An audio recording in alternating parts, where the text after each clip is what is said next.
So I have no slides for this session because, well, I didn't have time to write slides. Thank you very much for coming in. Today we're going to kind of talk about using Operations Management Suite to generate alerts, send them over to Azure Automation, and then run runbooks for remediation. How many people here are familiar with OMS, using it actively in your environment? Okay. So Operations Management Suite has some really good plugins for Azure Automation. Once you get a OMS workspace set up, you can actually connect your Azure Automation runbooks, your storage accounts, stuff like that, in order to be able to better manage the environment. Now, they've kind of moved some stuff around, so it's a little bit more difficult here to traverse, but let me go ahead and just show you what it looks like in the Azure Automation account itself.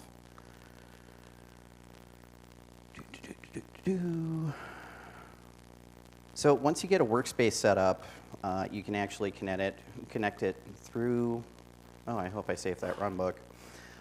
You can actually connect it through the Azure Automation account directly.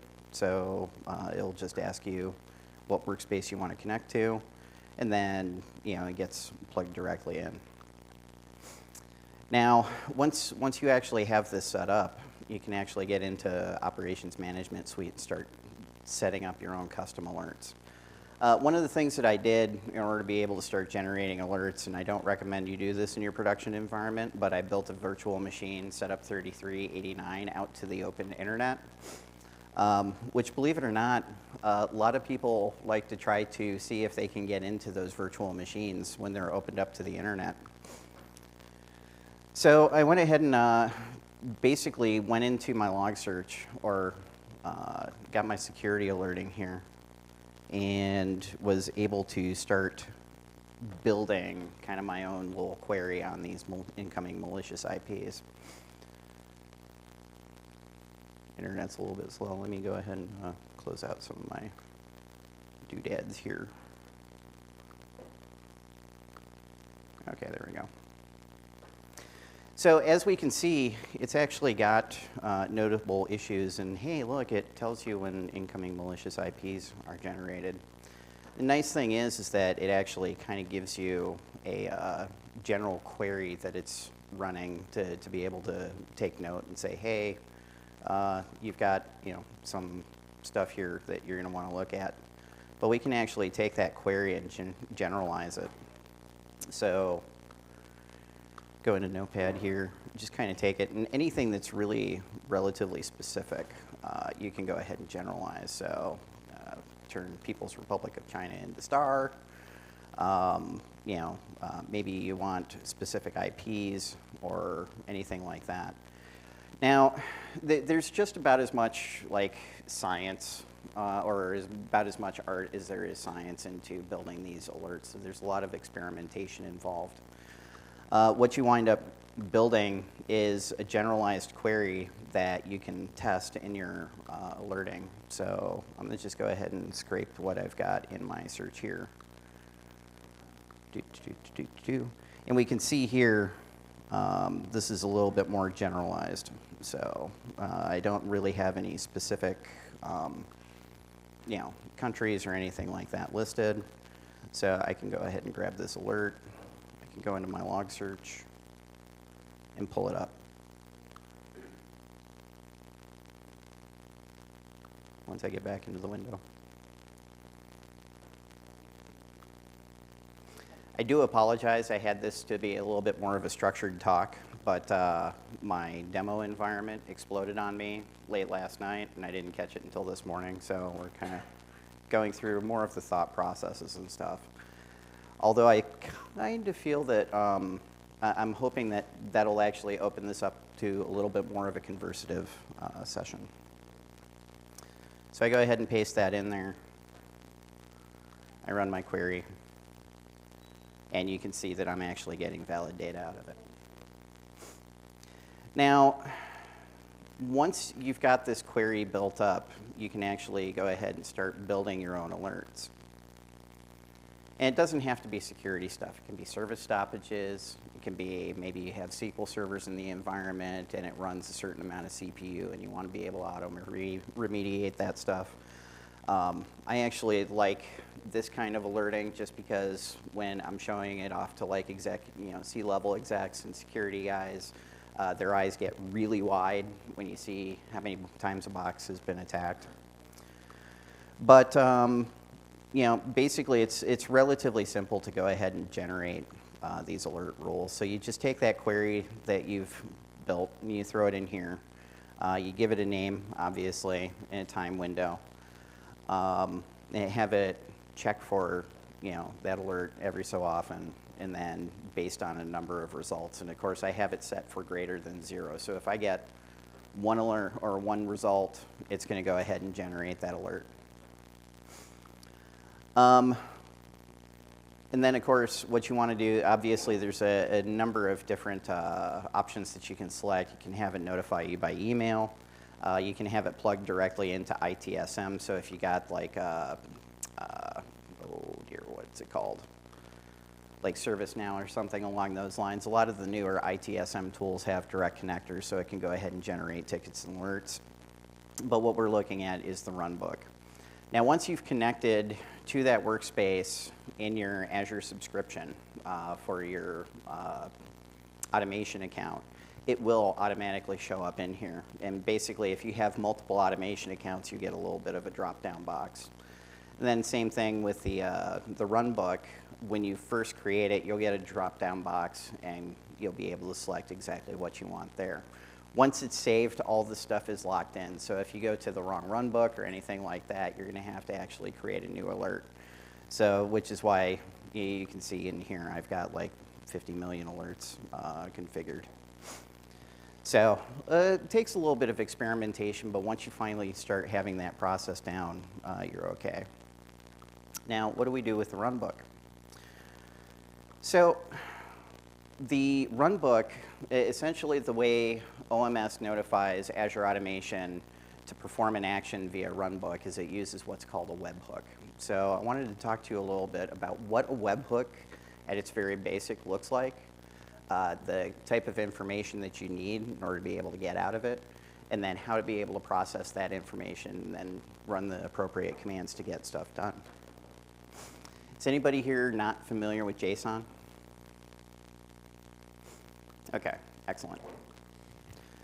So this is basically a test JSON construct that I created in order to be able to test and validate my automation runbook code. Obviously, you need a webhook name and then information in your request header and request body. For the purpose of this runbook, what the runbook does is it actually is designed when it gets this malicious IP alert. The runbook that I have created will actually create a network security group to block any inbound traffic from that source IP. So the two things that we need are the computer name for this construct and the malicious IP. You could generalize it to update a specific network security group with additional rules. This one I just have targeting the computer. Now, from the perspective of the runbook, nope, that's work. This is what I've got coming in. Where are my runbooks? Nope.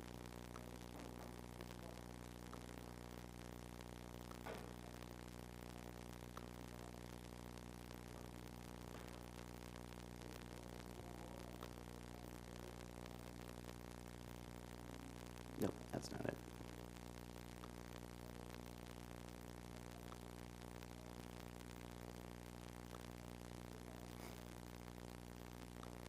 I can't find my runbooks today.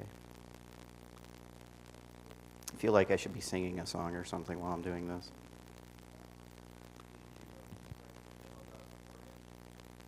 No, I didn't have time. Which is probably why my demo environment exploded on me this afternoon. So the incoming webhook data is processed as a general object. So that's why you'll see the parameter there for object. Is anybody not created a runbook before? Okay. So in general, and you'll see this when you create a new Azure Automation account, if you go to the runbooks, it'll give you a couple of examples. One of the things that you'll see that it first processes is to run as the Azure Run As connection. This will actually invoke the Azure Run As account in order to be able to act on your behalf when it's triggering a runbook. This basically gives the Run As account, when it's created, has the ability to create objects, process configurations, all kinds of different things. So when you're generating a runbook, it's going to ask you what that is. When you first create an automation account, you have Azure Run As account, or Run As connection. So that's the one we're invoking here. This runbook is a little bit generalized. I just kind of wanted to put it all together to show you what what all of this looks like and how it works. So basically what we're doing is we're taking that JSON object and we're converting it into something that's a little bit more usable. We're going to go ahead and parse out that webhook name, the request header and body, so we can go ahead and get a little bit of information. And then I'm using write output, just basically so when I run the runbook, I can see what information is being processed when, and make sure that the data that's coming through is entirely valid. And then, of course, I created a commandlet to essentially configure that NSG rule for me.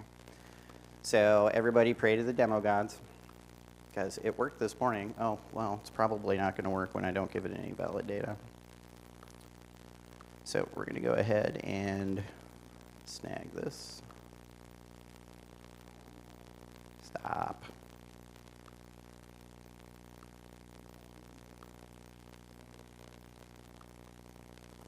We're going to take our test JSON data, we're going to put it into the parameter, and of course wait for it to stop being queued and explode because I pushed start too soon. Does anybody have any questions so far? All right. So what can OMS alerts do for us? Well, actually, they can do a lot of things. If you have the OMS clients installed on your virtual machines, you get things like health data, health information. You can get service information, anything like that. And then you can kind of craft runbooks to be able to auto-remediate a lot of different things. Some of the customers that I've worked with, we've actually gone so far with it to where if they get any type of an error from their service information, we've built runbooks for them to actually completely deploy brand spanking new VMs with DSC configurations and everything into the environment, because they don't even want to pay their operations guys to troubleshoot an issue for 8 hours when they can just deploy the new VM in 30 minutes. So it's really extensible and flexible as to what you can do. Wow, it's really hanging on there.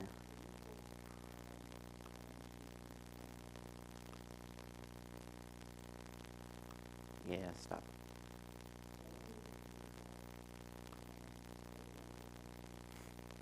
There we go.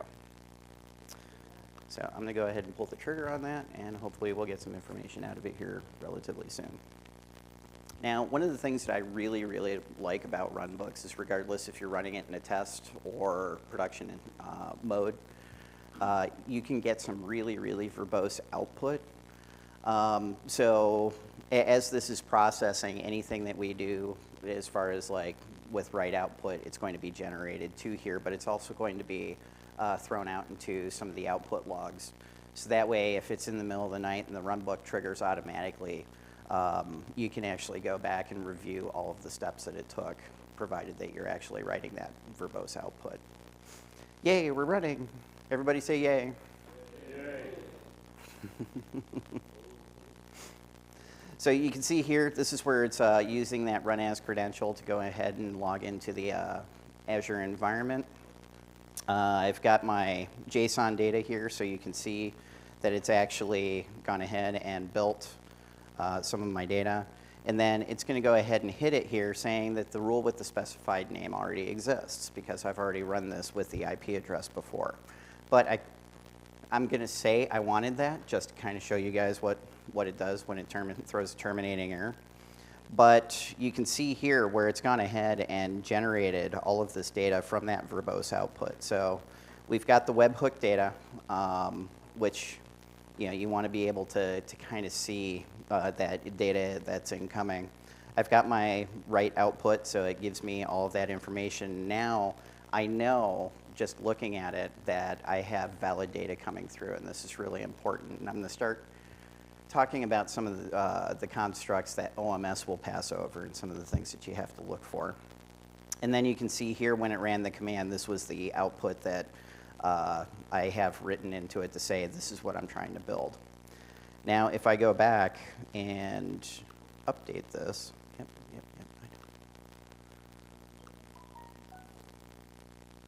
and we're going to just go ahead and say 2.1. I shouldn't have this rule here.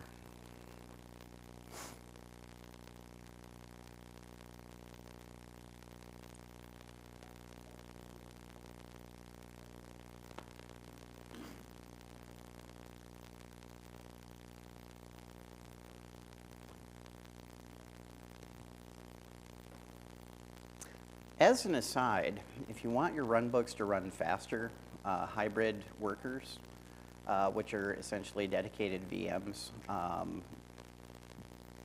that are designated to process things from Azure Automation, do actually return a faster, you get a faster return and process out of it. Part of the reason why you'll get a lot of queuing and kind of waiting on a runbook if you don't have one of these hybrid runbook or hybrid workers is because on the back end, when you commit to a job, the automation account has to actually spin up like a containerized VM to actually process the runbook information. So if you're processing a ton of stuff, I highly, highly, highly recommend getting a hybrid worker into the environment. So you can see here we've actually got a new output. This tells me that it actually did, in fact, create a new security group rule, and it's got all of the information down in here, primarily because my function actually calls the new Azure RM Network Security Group Rule command. But we can see all of the data that's been generated here, and then we can also go ahead and take a look at that virtual machine.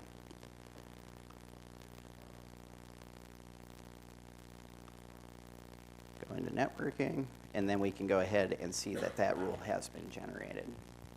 So we've done it with the basic data. Let me go ahead and talk about what it looks like when OMS generates webhook data. I highly recommend, if you're going to do anything with webhooks, that you want to actually kind of have one of these little JSON constructs to do your testing in. Yes? Yes.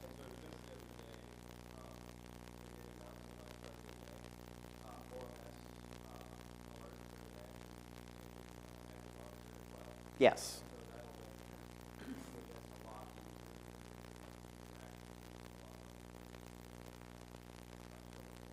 Yes. Yeah, no, like I don't see everything in OMS automatically getting shipped over all at once. So, and there's going to probably be other use cases for webhooks going down the line as well. Yes?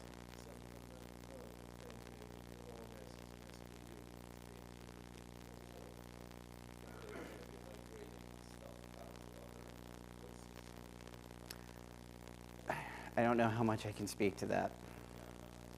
Yeah. So, yeah. Yeah. Anyway, so you're kind of right, and I can't get into details. So anyway, but OMS, to be clear, is not going away. So anyway, here's the little JSON object here. Like I said, you want to test your run, but if you're using webhooks, you want to create your own test JSON object. Part of that is because it sometimes takes a while for OMS to be able to process an alert, but you also have to wait for that alert to actually happen before it triggers. So you don't want to necessarily use that as your test case, because if it explodes, then you have to wait for the next alert cycle for anything to come in. So highly recommend going ahead and creating your own JSON object to pass it through. I lost my train of thought. Oh, actual runs. So I have another one here where I was just basically capturing it, and this is the one that exploded. But we can go ahead and take a look into the jobs here, and you can see that I had an incoming alert at 12:04 a.m. and it did throw a ton of errors. But this is where I wanted to kind of show you what that you can go back to these previous jobs and see what the output is. So this is really important for being able to go back forensically and take a look at what went on. More importantly, I wanted to show you what the webhook data looks like incoming. Kind of a mess. So this is where it gets to be really important to test with your test JSON object for the webhook. So because parsing sometimes can be a little bit problematic with OMS. But the other thing that you want to do is make sure that the data that you're going to be feeding into your Azure Automation runbook is actually, in fact, valid. So you may grab, if you're looking for like computer name and IP address, well, you might have to sort for some type of a sub-object inside of the request data. So if we go through here, you'll see, actually it might not even be passing the IP address, and that might be why it blew up.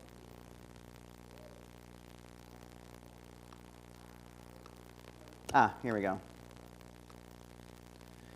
So what you want to be able to do, and this is kind of why I craft my runbooks to be able to output that data, is to be able to see exactly how OMS is presenting it.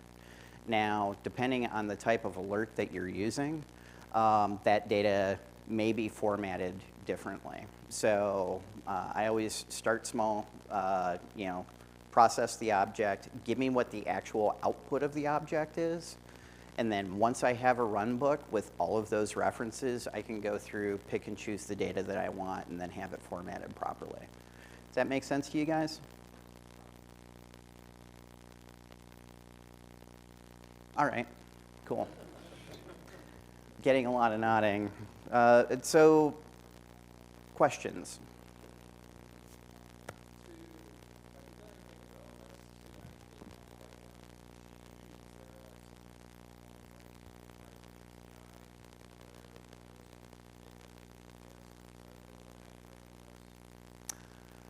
So basically the OMS VM agent is pretty much the same agent as SCOM. So it can pull data. I haven't seen an agent that can actually reach in and execute. The closest thing that I've seen is with like the PowerShell Azure PowerShell console.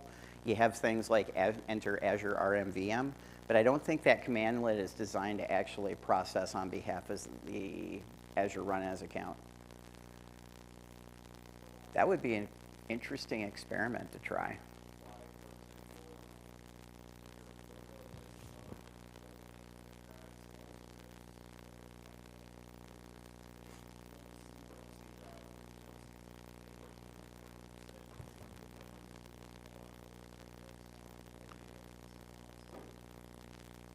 So let's try an experiment. Anybody here not familiar with the Azure PowerShell console? Okay. So there's a PowerShell console that exists in Azure. If you click on the little PowerShell button here. The only way I can potentially see this working, so with enter Azure RMVM, you have, it's essentially leveraging enter PS session, okay? So, and actually, I don't think it'll work in my instance because I don't have 5985 open. But, so some caveats, you have to have the firewall configured to allow 5985 for HTTP PowerShell. You would have to pass a credential and then be able to execute the runbook. What I don't know is if Azure Automation can actually leverage that command. So you'd have to experiment with it. Right, but you could store the credential in an Azure Automation credential. So let me go ahead and show you guys what that is. I like this. Now we're actually getting into like experiments and stuff. So you have credentials, so you have Key Vault, but you also have automation credentials. I usually tend to tell people to use the automation credentials more than Key Vault, just because with Key Vault you have the ability to unobfuscate the password, whereas the credentials here, you can see that even though I'm the owner of the subscription, I can't actually peel that away. And it's actually really good to use in automation runbooks and also DSC configurations because you can invoke it with get automation PS credential and then pass that credential object directly in, and it never gets processed out in the open.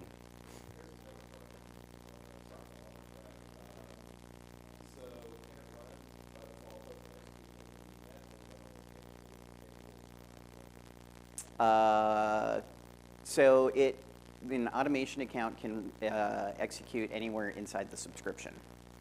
It's not limited to VNets or resource groups.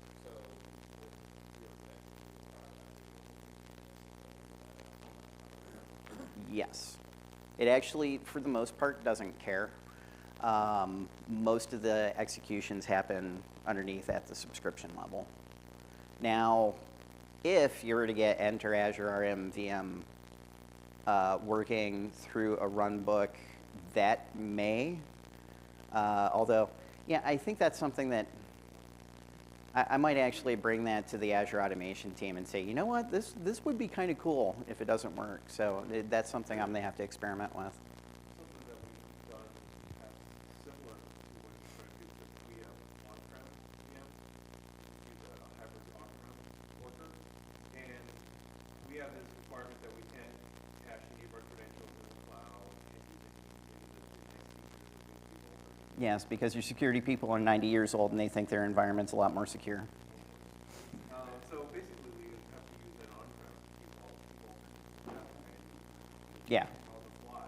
So you can actually, on the hybrid worker, we'll actually pull the credentials on the fly, pull them and execute the runbook against the target we have, and then ditch all of them. We'll actually write the credential values that we're trying to not expose by having it. Yeah. And because your security people are 90 years old and don't understand that the credentials exist in memory, and that's a bad thing. Huh?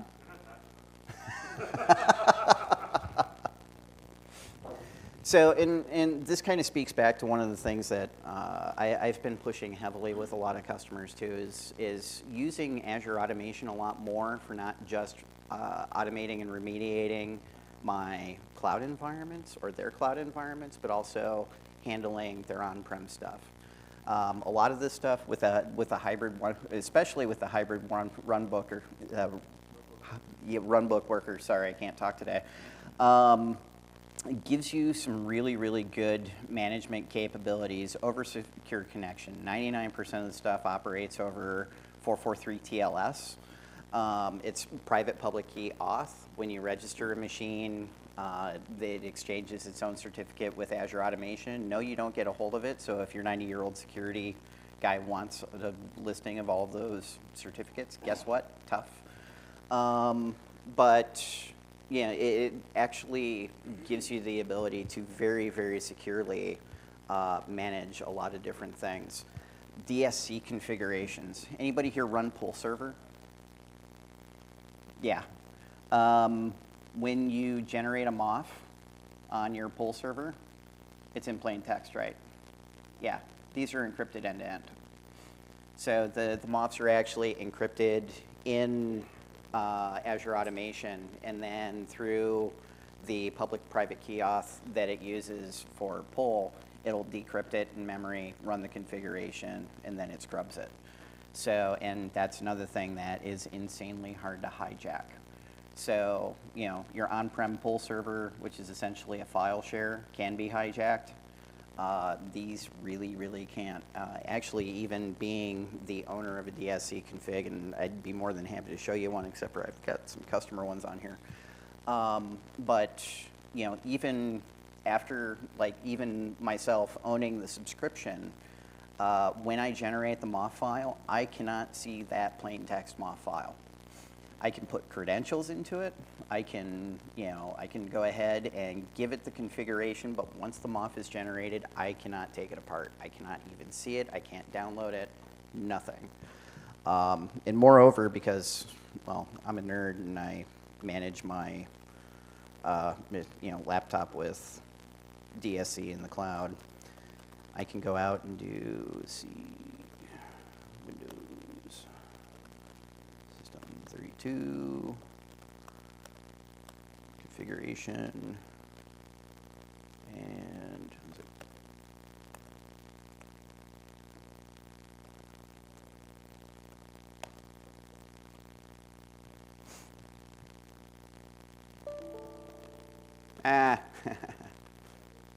I'm not admin.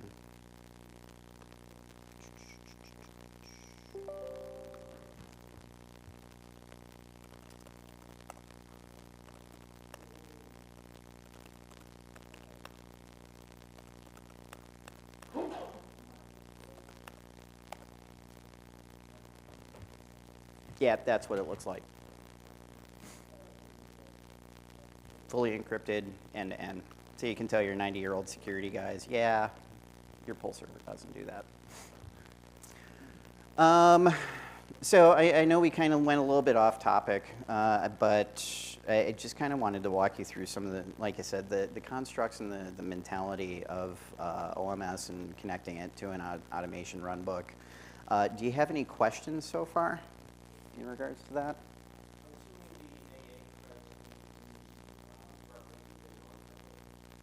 Yes, yes, they can. Actually, pretty much, I haven't seen any place where the creds can't be leveraged.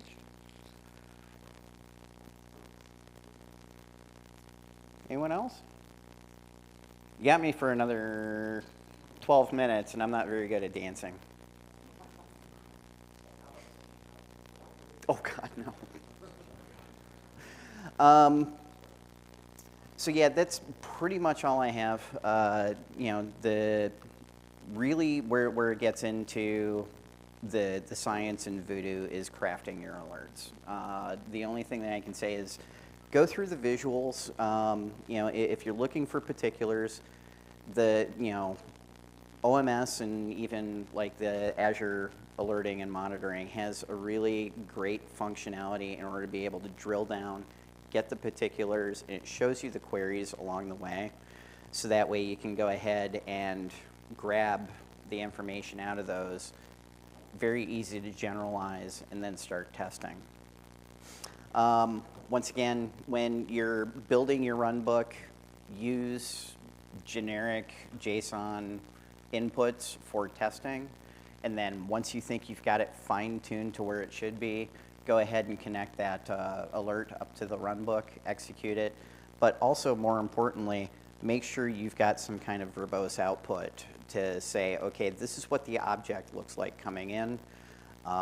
Like I said, it's very easy to take a look and see what the input object looks like through the input parameters, so you can get that data there. But also, after you've processed it with the runbook, make sure that, you know, the data that you want is actually being formatted the way that you want it. That's pretty much it.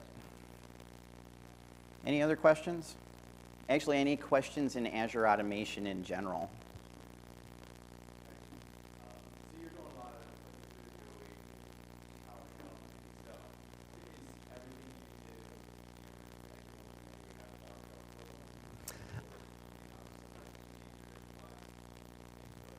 Mostly. And actually, I can refer you to my blog series over on PowerShell.org about some of the stuff that I do.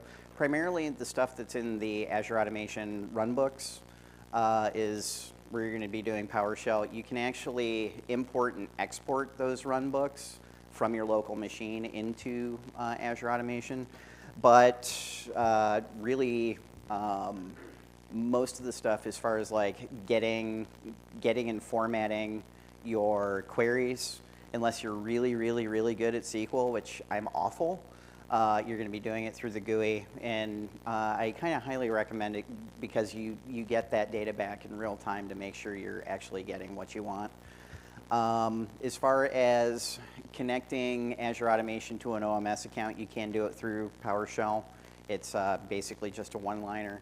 But you have to scrape the workspace ID and key, which, GUI. So yeah, it's kind of a mix of both. You're going to be doing a lot of stuff in the UI. OMS in general is really designed for the UI user. Now, the Azure Monitor stuff, you know, you can get a lot of good data via PowerShell out of that.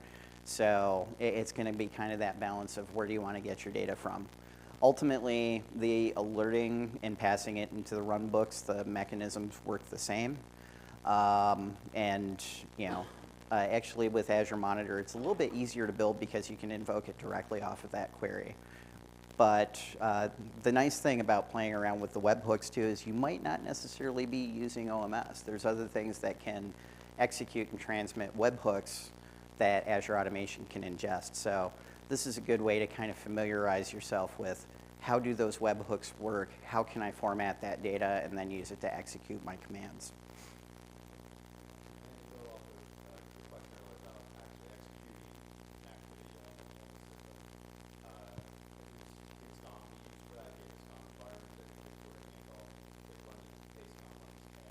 Any SCOM people in here that can answer that?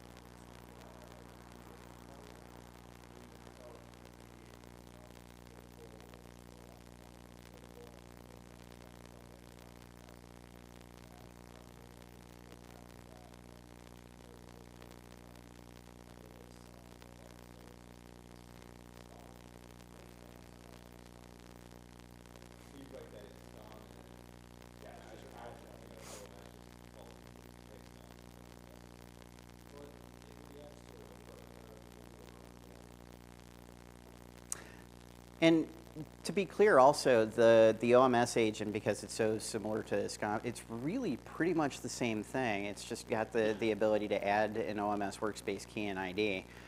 You can actually multi-home it. So you can have it reporting to an OMS workspace as well as an on-prem SCOM server. So, you know, you can kind of get that flexibility in there as well.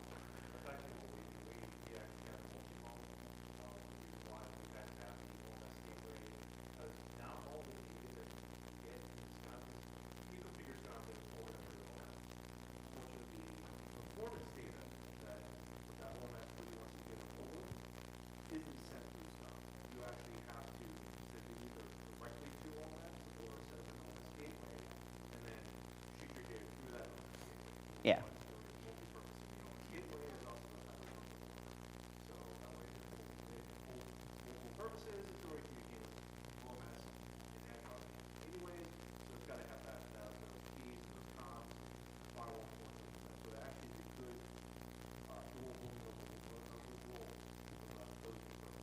Yeah.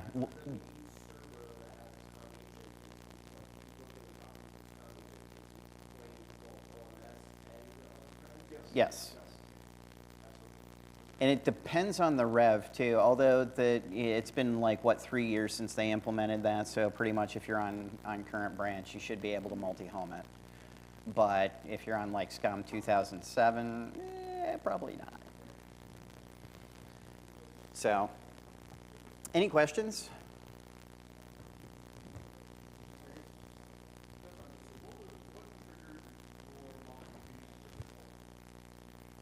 Oh, so from a DSC perspective, so basically whenever I go to compile a configuration, it'll go ahead and generate a MOF in Azure Automation, and the MOF is encrypted there.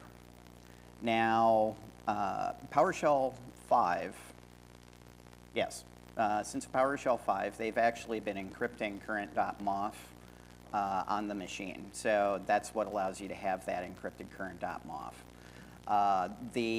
Where it's not encrypted is if you're using an on-prem pull server, the MOF is actually stored in plain text. And to be true, the pull server code that has been provided is considered test code, not actually really supported by Microsoft. So it was just kind of developed as an example. If you really want that true secure end-to-end capability, the general recommendation for now is to leverage Azure Automation DSC because it has that end-to-end encryption.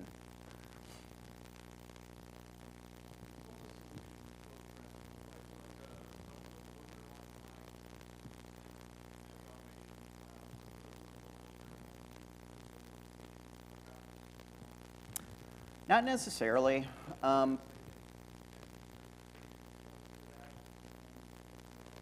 It really depends on how the org is built. So, like for example, let's say we're dealing with like something that's got multiple storefronts, and a lot of those storefronts are connected over, global internet. You might actually configure those machines to directly interact with Azure Automation and not necessarily use a hybrid worker. Now, the hybrid worker actually kind of serves a couple of different roles. It can be used for runbook processing, just so you don't have to deal with the queue and waiting for that VM to spin up. But it can also be used to issue marching orders from Azure Automation to your on-prem boxes. And this is really where I see it being used more often, is because, for some reason security people don't like it when your servers are talking directly to the open internet. So what they'll do instead is they'll use that hybrid worker in a DMZ environment to basically act as the pass-through and issue more marching orders.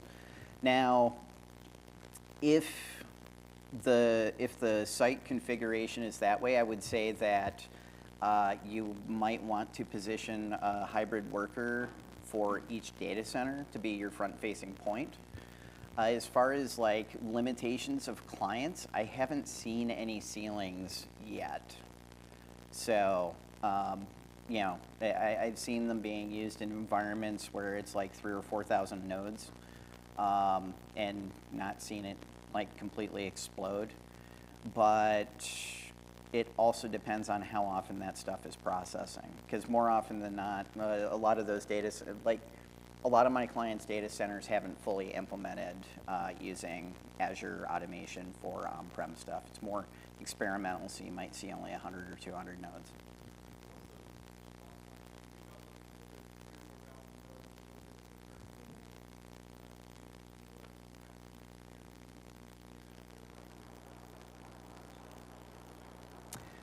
It depends on what you're kicking. So patch management usually needs a little bit of scheduling ahead of time, and there's some check-ins involved with that. So 30 minutes to an hour. I have seen, because I have done implementations where it was like Azure Automation in Azure Cloud managing virtual machines that were in like 21 VIANet. And that can take an insanely long time, but that's primarily because of the firewall. Now, if you're talking like DSC configuration, that's going to be whenever you execute up to 30 minutes for it to be able to pull its refresh.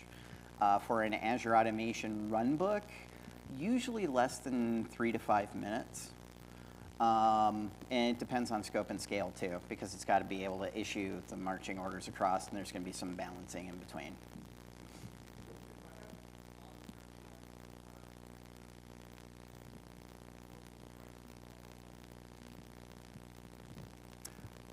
Once again, it depends.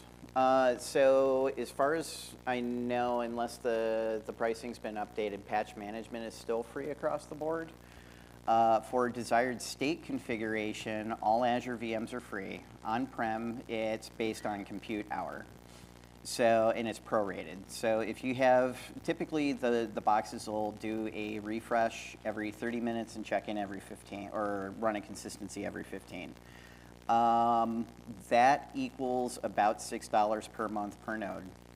However, if you scale it back to where it's only checking in like once or twice a day, then that significantly drops it down. It's like 50 cents per month per node, which is generally where I see most of my clients going for their non-critical stuff.